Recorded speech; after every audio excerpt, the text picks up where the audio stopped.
참 좋으신 주님의 은혜와 주님이 주시는 평강이 오늘 오후 찬양 예배에 함께 하신 복길의 모든 교우님께 가득하기를 간절히 기도합니다. 지난 시간에 우리는 루디아의 회심을 잠시 살펴보았습니다. 루디아가 예수님을 믿기로 작정한 사건은 크게 눈에 띄는 일이 없이 굉장히 조용하게 일어났다는 점을 우리가 지난주에 눈여겨보았습니다.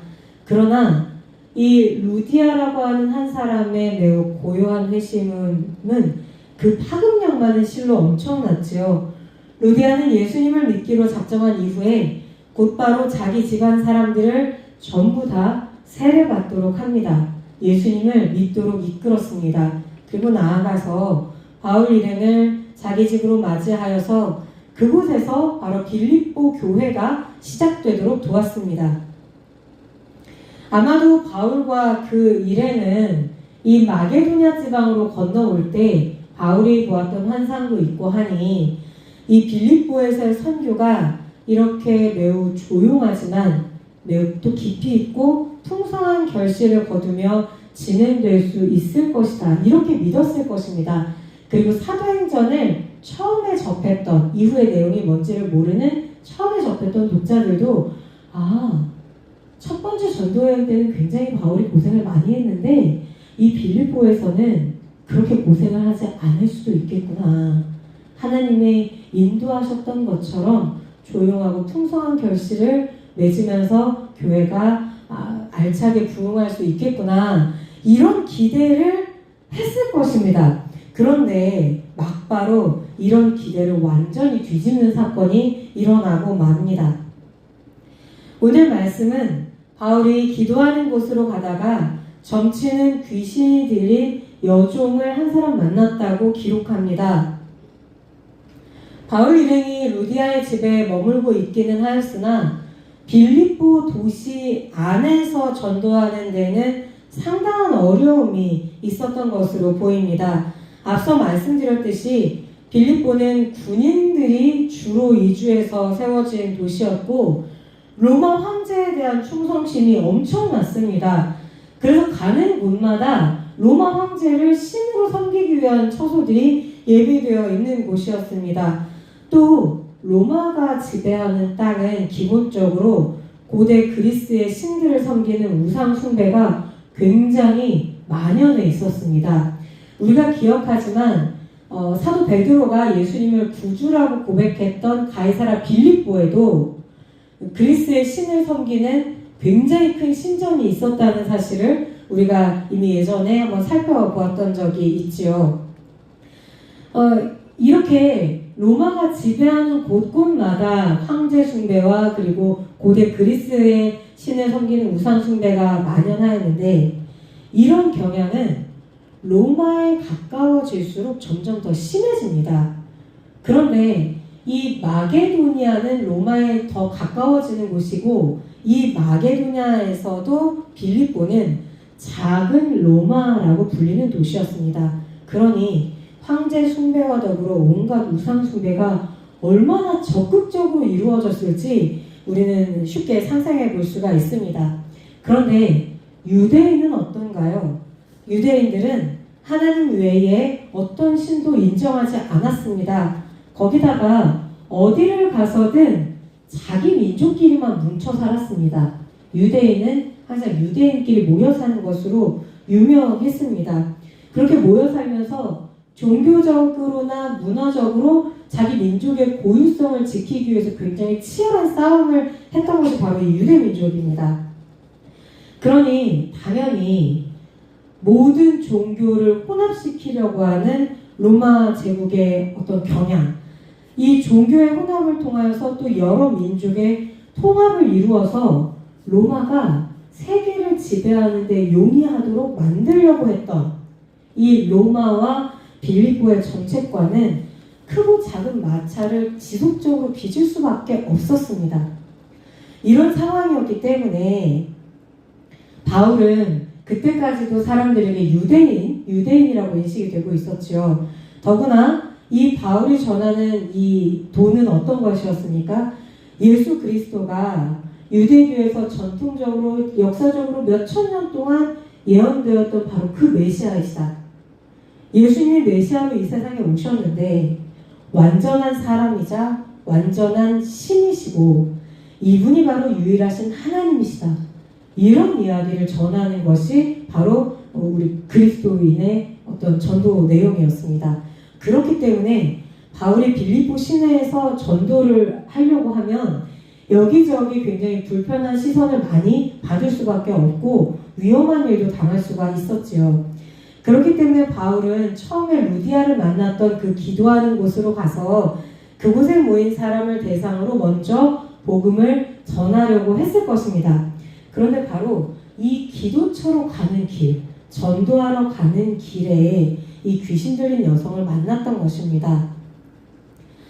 이 귀신 들린 여성은 바울 일행을 몇 날 며칠이고 따라다니면서 이렇게 외칩니다. 이 사람들은 지극히 높은 하나님의 종으로서 구원의 길을 너희에게 전하는 자라. 성경에는 이 귀신 들린 여성이 점을 치는 일을 했었고 이 점 치는 일로 돈을 굉장히 많이 벌어서 자기 주인들에게 갖다 줬다고 기록이 되어 있습니다. 그런데 이런 여성이 바울 일행을 가리켜 지극히 높은 하나님의 종이고 구원의 길을 전해주는 사람입니다. 이렇게 자꾸 떠들고 다니는 겁니다. 우리는 여기서 굉장히 중요한 질문을 한 가지 해봐야 합니다.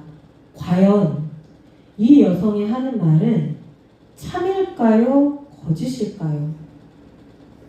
지극히 높으신 하나님의 종, 구원의 길을 전하는 자, 이 말로만 보면 맞는 말로 보입니다. 하지만 결론부터 말씀드리면 이 여성이 하는 말은 틀린 말입니다.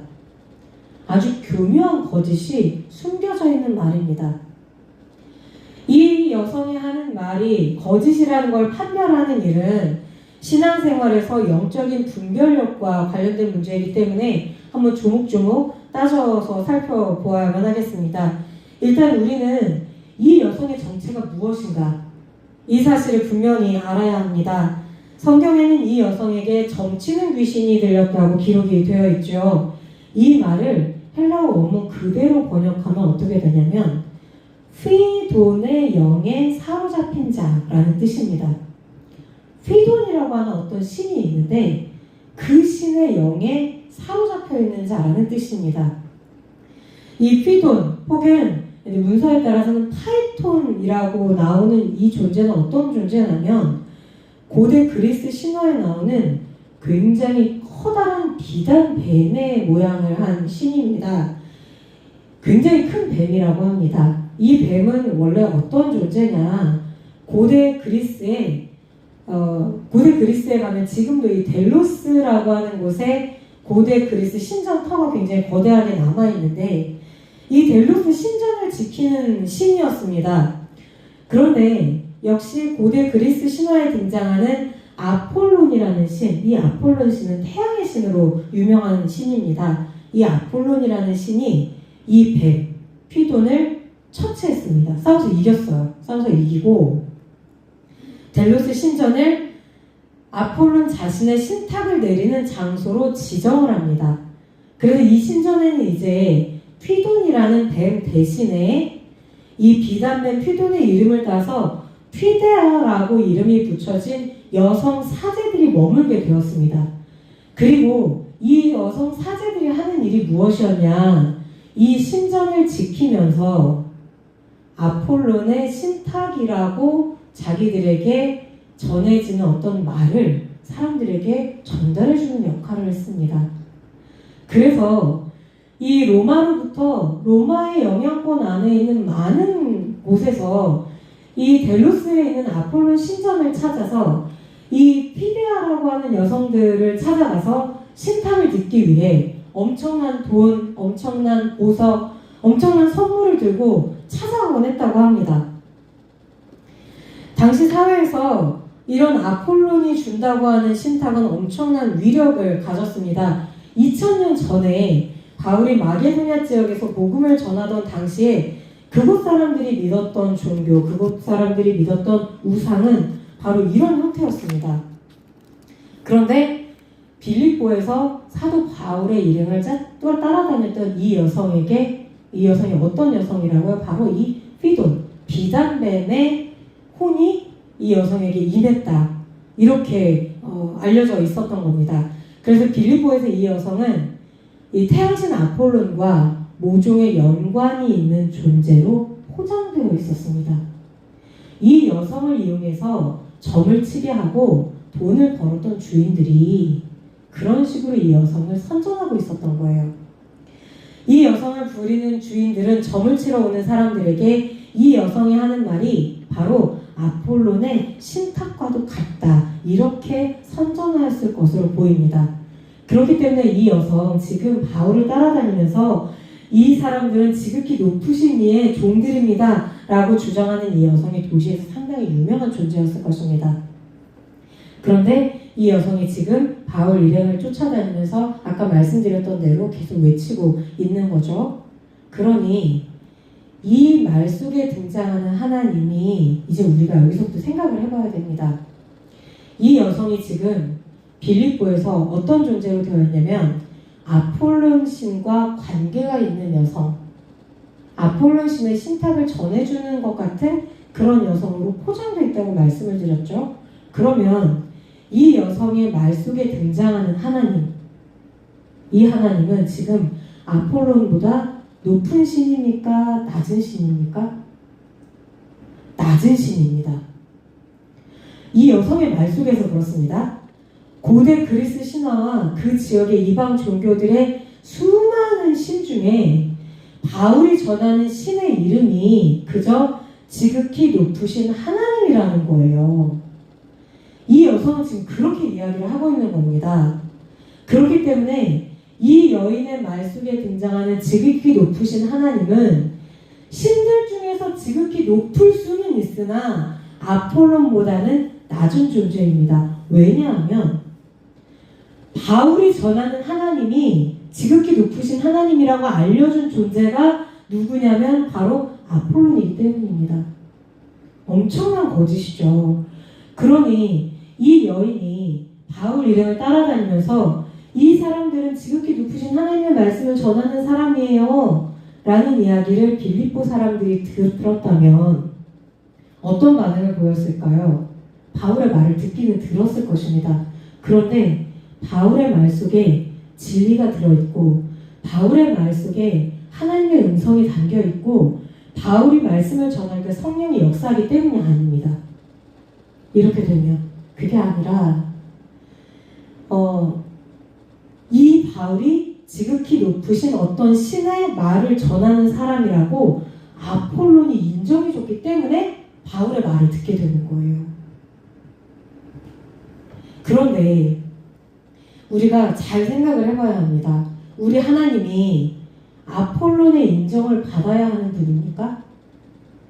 예수 그리스도의 구원이 휘돈이라고 하는 이 한갓 우상의 신전을 지키던 이 거대한 뱀의 승인을 받아야 복음이 진짜가 되는 것입니까? 절대 그렇지 않습니다. 지금 이 여성을 붙잡고 있는 악한 영은 아주 교묘하게 참과 거짓을 뒤섞어서 오히려 하나님의 전능하심을 조롱하고 있는 겁니다. 조롱하고 복음을 사람들의 구경거리로 만들어버리고 있는 겁니다. 태초부터 지금까지 에덴 동산에서 하와를 유혹했던 그 뱀의 말처럼 이 여성을 사로잡고 있는 이 악한 영도 하나님을 이렇게 아폴론보다 낮은 존재로 살짝 지금 뒤바꿔서 사람들에게 이야기하고 있는 겁니다. 그렇기 때문에 우리 기독교인은 겉으로 보기에 맞는 말인 것 같은 말이라도 그 속에 교묘하게 거짓이 숨겨져 있는 경우를 잘 분별해야 합니다. 이단이나 사이비가 흔히 하는 일이 그렇습니다. 그들은 종종 진실 조금, 거짓 많이 이렇게 뒤섞어서 사람들에게 혼선을 줍니다. 그렇게 해서 저 말이 맞는 말이 아닐까? 말은 다른 말인 것 같은데 이렇게 헷갈리게 만들다가 결국에는 성경보다 교주의 말을 더 믿게 하고 상식적인 신앙생활을 하지 못하고 오직 교주를 위하여 모든 것을 다 바치도록 사람을 세뇌합니다. 그렇기 때문에 바울은 이 여성이 하는 이 말을 더는 그냥 둘 수가 없었습니다. 결국에는 예수님의 이름으로 이 악한 귀신을 쫓아내버립니다. 이렇게 자신이 아폴론의 어떤 놀라운 능력을 가지고 있는 것처럼 주장을 하고 사람들 위해 군림했던 이 악한 영은 바울의 입에서 예수 그리스도의 이름 한마디가 나오자마자 그 여성으로부터 떨어져 나가게 됩니다. 엄청난 일이 벌어진 거죠. 그러자 뒤이어서 더 놀라운 일이 일어났습니다. 이 여성에게서 악한 영이 떠나가고 이 여성이 멸종해진 것을 본 이 여성의 주인들이 바울 일행을 시 당국에 고소해버립니다. 이 주인들은 이 여성을 통해서 그동안 굉장히 엄청난 돈을 벌어들이고 있었는데 이제 그 돈줄이 끊겼으니 이것을 가지고 바울에게 보복하려고 했던 것입니다. 그런데 그 주인들 역시 이 여성을 사로잡고 있던 악한 영들처럼 또 교묘하게 거짓말을 합니다. 사실은 자신들이 더는 돈을 벌 수 없기 때문에 바울을 고소한 것임에도 불구하고 무엇이라고 주장을 하였는가 하면 이 사람들이 유대인인데 우리 성을 심히 요란하게 하여 로마 사람인 우리가 받지도 못하고 행하지도 못할 풍속을 전한다. 이렇게 이야기합니다. 이 말을 가만히 보면 유대인인 바울과 그의 가르침을 무시하고 로마인은 자기들을 높이려는 의도가 다분히 담겨 있음을 알 수가 있습니다. 바울이 종교적인 문제로 소동을 일으켜서 도시의 질서를 해치고 있다는 주장이지요. 여기에 동조한 도시의 주민들과 정치인들에 의해 바울과 실라는 굉장히 심한 매를 맞고 감옥에 갇히고 맙니다. 우리는 여기서 사실은 이 빌립보라는 도시가 단순히 이 여성에게 귀신이 들린 것 정도로 끝난 것이 아니고 도시 전체가 악한 영에 사로잡혀 있었다는 사실을 알 수가 있습니다. 이 귀신 들린 이 여성이 사실은 얼마나 불쌍한 존재입니까? 말이 좋아서 피돈의 영에 사로잡힌 사람이지 이 여성은 자기가 점을 치든 뭘 하든 해서 벌었던 돈을 자기가 갖지 못합니다. 여러 명의 주인이 이 여성 하나를 두고 이 여성이 벌어들인 돈을 다 나눠 갖고 자기들은 부자가 되는 이렇게 착취하는 구조였기 때문입니다. 그런데 이런 악행을 도시 전체가 눈 감아주고 오히려 이 여성을 도와준 바울을 감옥에 가두고 말았던 것입니다. 성경은 이렇게 불행한 처지에 있는 사람을 도와주기는커녕 학대하거나 이용해서 다른 이익을 취하는 이들이야말로 참으로 악한 존재, 귀신만큼이나 더 나쁜 존재라고 평가를 합니다. 바울과 실라가 감옥에 갇혔을 때 그들의 찬송 소리에 이제 다음 시간에 조금 더 살펴보겠지만 이 바울과 실라의 찬송 소리에 감옥이 진동하고 문이 다 열리는 사건이 일어납니다. 하나님께서는 바울을 빌립보에 보내셔서 이 악하고 거짓된 영에 사로잡힌 이 도시를 바닥에서부터 지하에서부터 뿌리에서부터 흔들고 무너뜨려서 복음의 반석 위에 새로 세우려고 하셨던 것입니다. 오늘날에도 그리스도인들은 거짓 영들을 분별하고 참된 복음을 전하는 사람이 되어야 합니다. 성령이 아닌 다른 영들에 사로잡힌 이들에게 예수 그리스도의 구원을 선포하여 그 묶임에서 풀려날 수 있게 도와주어야만 합니다. 그리고 가난하고 또 연약하고 의지할 데 없는 이들을 이용하여서 이익을 취하려고 하는 자들에게 그것이 정말 악한 힘이라고 하는 사실을 일깨워 줄 수 있도록 우리가 항상 영적으로 깨어 있을 수 있어야만 합니다. 이렇게 진실한 그리스도인들을 통하여 이 세상이 하나님 나라와 같이 변화될 수 있도록 날마다 우리의 작은 힘을 보태고 기도에 매진하는 우리 복기교회 모든 가족들 되시기를 진심으로 기도합니다. 함께 기도하시겠습니다.